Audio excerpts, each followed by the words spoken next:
Hello everyone. Today is day 11, I believe, in my practice. It's been probably 2 days that I didn't upload the video because I've been very busy and I'm trying to keep up with the practice here because I know it's very good for me. I can see benefits right now. And then I encourage you to try to do the same way. It's very useful. And I really like the previous video where I practice, using the IELTS topic because I think it's within the time that I can manage, just a couple minutes and it can generate a lot of ideas and I like it. So this time again, I'm gonna do pretty much the same thing. I'll show you how to really do it step by step. So what I'll do today is pretty much like a replica of the previous video. So I already picked the topic and I will time myself to 1 minute for preparation. So I have the topic right over here in my paper, in my book. Okay, today's topic is describe an important choice you had to make in your life. And the reason why I picked this topic because I think it's one of the most challenging that I found on the website. And today's website that I Googled and I found it, which is a very good resource for IELTS speaking in particular, or even for practicing your English in general. The website is goodluckielts.com. I'll link it down below as well. So let's get back to the topic again. Describe an important choice you had to make in your life. You should say what? You should say when you had this choice, when you had to choose between, what you had to choose between, whether you made a good choice, and explain how you felt when you were making this choice. Okay, I wanted to really make it similar to IELTS, so I'm going to time myself for 1 minute and then I'll talk nonstop for 2 minutes. And at the end of the video, when I was done, once I am done, I'm going to show you the notes that I make. Okay, so this might not be fair for some of you guys who who think this is like over a minute. Okay, but anyway, I'll do that. Woohoo. There we go. Here's 1 minute. Just make it easier for you guys to see it.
Okay, and now I'm gonna give myself 2 minutes to speak about that. Sorry, come on. Okay, my phone's going crazy. Okay, stopwatch. All right, people will have to make a lot of choices in life, and I remember one of the most critical time that I have to make choices between the two that I have in my life. It was when I was in the second year of my university, when I was studying at the Chulalongkorn University in the Faculty of Education. It was when I felt the most miserable in life because I didn't know whether I wanted to study education or not. So every day I would cry. Every day I would really feel bad about going to school and having to figure out whether I want this is the thing that I would love to do for the rest of my life. And it was very sad, miserable, harsh moment for the 19-year-old person.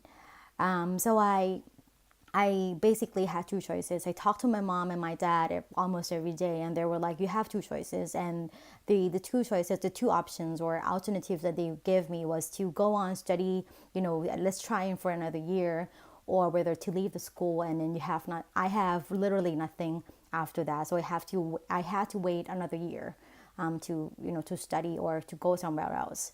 So it was very tough decisions for me. It was a very tough decision for me whether to go on with a path that I didn't really like as much or to stop it. But at the end, I chose to continue. It was not very easy for me. It was very hard, challenging. But then after that, after I went on and studied for one semester went by, another semester went by, and I felt like I fell in love with the path that I took. It was very difficult at first, but it was worthwhile. I think it was probably one of the most the most valuable decision that I have made. It was a life lesson, and it was I learned so much about myself, about my potential, and everything else. Ooh. Oh man, it was tough. I couldn't even hold my breath. Like it was like a very long shot. It was a very long shot. It was tired. It was tiring. I was exhausted.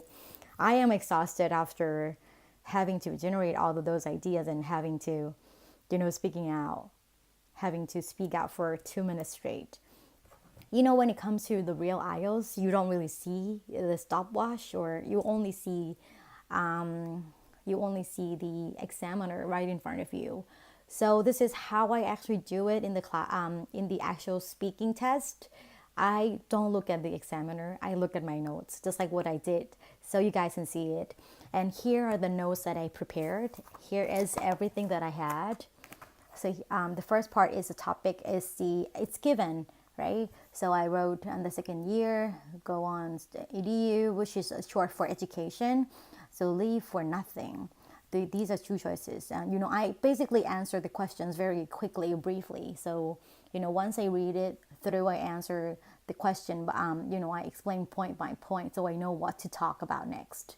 And the next one is whether you made a good decision. Yes. Here are the things that I included. Yes, hard, challenging, worth it, valuable. And that touches upon the very last question as well. Explain how you felt when you were making this choice. I'm not. So these are two things. As you can see, that my notes are very, very limited, very simple, and because I didn't write anything in a long sentence at all because I didn't have time. So for 1 minute, I have to include everything.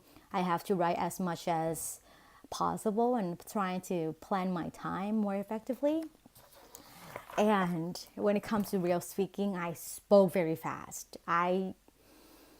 You don't have to be at the speed that I was, and I found out I have a lot of mistakes. I made a lot of mistakes as well, but at least I try. At least I spoke as much as possible, and it shows. If you can do this, it means that you have fluency, and it doesn't really matter as much when it comes to speaking part 2 for IELTS or anything in the world. Speaking in everywhere, you don't really have to worry much about accuracy or precise. Accuracy. You have to. That's tough. You still have to think about it, but it's not the top priority. How about that? So I hope I have shown you guys how to do it, and in the most very time efficient way. You only have to spare a few minutes and then try to speak it out. It's just easy as that. It's just simple as that. And if you have a smartphone with you, if you have iPads, computers, or anything, make use of them. Make them your tools that can help you practice. All right. And I thank you for watching this far, and I'll see you guys tomorrow in the next video. Bye.